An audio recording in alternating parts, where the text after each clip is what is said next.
3 pistol एक car के साथ 3 बदमाशों को किया गिरफ्तार। जोधपुर पुलिस कमिश्नरेट की महामंदिर थाना पुलिस ने अवैध हथियारों को लेकर बड़ी कार्रवाई करते हुए उदयपुर के हिस्ट्री शीटर को उसके साथी के साथ किया गिरफ्तार। आरोपी किसी हिस्ट्री शीटर की मर्डर की प्लानिंग कर रहे थे। आरोपी के कब्जे से 3 पिस्टल, 2 कारतूस और 1 करेटा कार जब्त की गई। इससे पूर्व इस मामले को लेकर पुलिस कमिश्नर ओम प्रकाश ने दी जानकारी। कमिश्नर ने बताया, जोधपुर के पुलिस संगठित अपराधियों को चिन्हित कर कार्रवाई कर रही है। पुलिस को मिली जानकारी के आधार पर कुछ आपराधिक तत्व यहां घूम रहे हैं, जिस पर डीसीपी पीडी नित्या की मॉनिटरिंग में इस सूचना को बीट कांस्टेबल प्रकाश ने डेवलप किया। इसके आधार पर नरेश व अमन वाल्मीकि को गिरफ्तार किया गया, जिसमें गिरफ्तार आरोपी उदयपुर का हिस्ट्री शीटर नरेश है, जिसके खिलाफ 37 मामले दर्ज हैं। उदयपुर पुलिस ने 50,000 रुपए का इनाम घोषित कर रखा था। नरेश को 3 पिस्टल, 2 कारतूस और 1 क्रेटा कार के साथ गिरफ्तार किया गया। इसके साथ अमन को भी पुलिस ने पकड़ा। अमन के खिलाफ 6 मुकदमे दर्ज हैं। देखें स्टार न्यूज प्लस के लिए राजस्थान के जोधपुर से नेशनल कोऑर्डिनेटर नवीन शर्मा के साथ आबिद मोहम्मद की रिपोर्ट।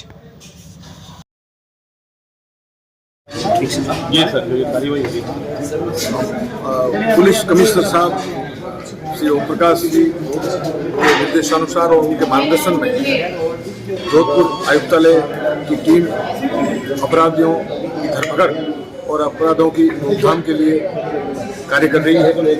और बीट प्रणाली का जिस हिसाब से सुदृढ़ीकरण हुआ है, उसका एक सुखद परिणाम आया है कि हमारे बीट कांस्टेबल को एक ये आसूचना प्राप्त हुई थी, उदयपुर का हार्डकोर क्रिमिनल जो कि वांछित है और जिसके ऊपर 50,000 का इनाम घोषित हो रखा है, वो अपराधी जोधपुर के अंदर शरण लेकर के कोई बहुत बड़ी वारदात को अंजाम देने की फिराक में है। सूचना के आधार पर हमने अपराधी नरेश वाल्मीकि व उसके एक साथी को पकड़ने में कामयाबी हासिल की है और जिससे कोई बहुत बड़ी वारदात होने से भी बची है। और जो हमारा संकल्प है कि अपराधियों से जनता को भयमुक्त करवाना है, उस कार्रवाई में ये जो कार्य है ये बड़ा कारगर साबित हुआ है और आगे भी इस प्रकार से अपराधियों के जो भी मंसूबे हैं वो नाकामयाब किए जाए।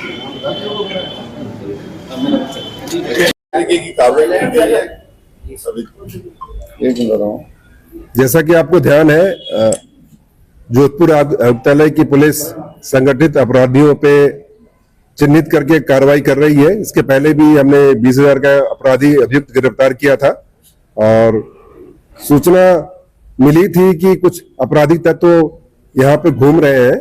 उस सूचना पे उसको बीट कांस्टेबल ने डेवलप किया है और उसके बाद उदयपुर पुलिस का जो हार्डकोर एचएस नरेश हरिजन, जिसके खिलाफ 37 मुकदमे दर्ज हैं, उनको 3 पिस्टल और 2 कारतूस, इसके अलावा 1 क्रेटा के साथ उनसे बरामदगी की गई है। और इसके साथ ही अमन को भी गिरफ्तार किया गया है, जिसके खिलाफ 6 मुकदमे हैं। इनमें 111 की धारा लगाई गई है जो संगठित अपराधियों के खिलाफ लगाई जाती है। इसमें विशेष ध्यान देने योग्य बात यह है कि इसके लिए 50,000 का इनाम उदयपुर पुलिस ने घोषित कर रखा था और ये उदयपुर में वांछित भी था और ये आने वाले समय में वहां के हार्डकोर अपराधी प्रवीण कसेटा की हत्या की साजिश कर रहा था। जहां तक जोधपुर का सवाल है, जोधपुर में जहां जहां पे ये रहा है, उस संबंध में जिन जिन लोगों के संपर्क में रहा है उनकी जानकारी इकट्ठा की जा रही है। आपको बता दें, कुछ दिनों तक यहाँ पे शमशान घाट में भी रह रहा था और शमशान घाट में ही इसकी गतिविधि जब अवांछित लगी तो उसको फॉलो किया गया और यहाँ तक हम पहुंचे हैं। आपके पास कोई सवाल हो तो उसका सवाल। सर, अमन और ये दोनों है जो नरेश, ये क्या सुपारी किलर है, क्या है? नरेश का पहले हार्डकोर अपराधी रहा है और इसका क्रिमिनल बैकग्राउंड रहा है। ये मर्डर के मुकदमे में भी जेल जा चुका है और आने वाले समय में भी ऐसा कृत्य करने की पूरी संभावना थी, जो कि अपने पूछताछ में इसने बताया है। जहां तक अमन का सवाल है, अमन के खिलाफ भी 6 मुकदमे हैं और उसमें भी मारपीट के मुकदमे हैं। तो सारे तथ्यों का अन्वेषण कर रहे हैं और कड़ी से कड़ी मिला रहे हैं, परंतु अभी तक जोधपुर में इनके संपर्कों के संबंध में ऐसी कोई सूचना हमें प्राप्त नहीं हुई है। सर, जिसकी हत्या करने वाला था उसका क्या बैकग्राउंड है, कौन है? ये अंबा माता थाने का एचएस है और वहां भी इसके खिलाफ भी मुकदमे दर्ज है। जोधपुर पुलिस को इस संबंध में सूचित कर दिया गया। सर, जोधपुर में इन्होंने क्यों अपना बेस कैंप बना रखा था? यहाँ क्यों? तो क्या कोई सेफ हाउस लगाया इनको? क्या इनका कहना है कि अपनी बेटी की शादी के संबंध में यहाँ पे आया था और कुछ दिनों से यहाँ पे रह रहा था जब पूरा अन्वेषण होगा और पूरे कॉल डिटेल निकाले जाएंगे और तथ्यों का अन्वेषण किया जाएगा तभी हम किसी कंक्लूजन में पहुंच पाएंगे।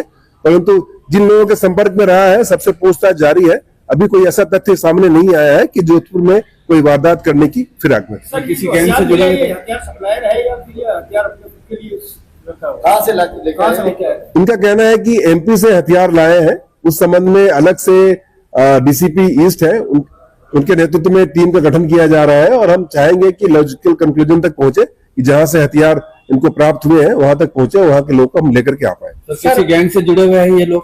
डेफिनेटली इनका खुद का ही गैंग है और जिनके खिलाफ ये कार्रवाई करना चाह रहे थे वो भी एक पर्टिकुलर गैंग के मेंबर है और हमने जो प्रकरण दर्ज किया है वो भी संगठित अपराध की धारा लगाई है कि गैंग के सदस्य रहने की धारा लगाई है। आने वाले समय में भी जो भी इस तरह के आपराधिक बैकग्राउंड के लोग हैं उनको चिन्हित करके उनके खिलाफ कार्रवाई की जाएगी, ये हमारी प्रतिबद्धता है। जोधपुर में कितने मुकदमे हैं इनके खिलाफ? जोधपुर में इनका प्रकरण नहीं है। सर ये हथियार किस टाइप के पकड़े गए? 9mm पिस्टल टाइप है और भी इसके मतलब? मैं कह सकता हूँ ये पिस्टल है। जब एफएसएल जाएगी और सारी जांचें होंगी तभी तथ्य सामने आएंगे। हमने तो सीज कर लिए हैं और एफएसएल भेजेंगे। सर ये सुपारी किलर है?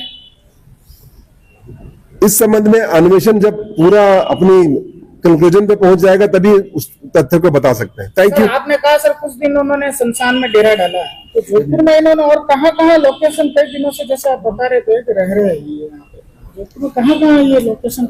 इनका कहना है कि कुछ विशेष स्थान पे गए, जो पर्यटक स्थान है वहां पे गए, उनको हम वेरीफाई कर रहे हैं और डेफिनेटली जहां जिन लोगों के संपर्क में रहे हैं, जिन जगहों पे गए हैं उसको 100% वेरीफाई करेंगे और कोई ऐसा तथ्य आएगा तो डेफिनेटली उसको उनके खिलाफ भी कार्रवाई करेंगे।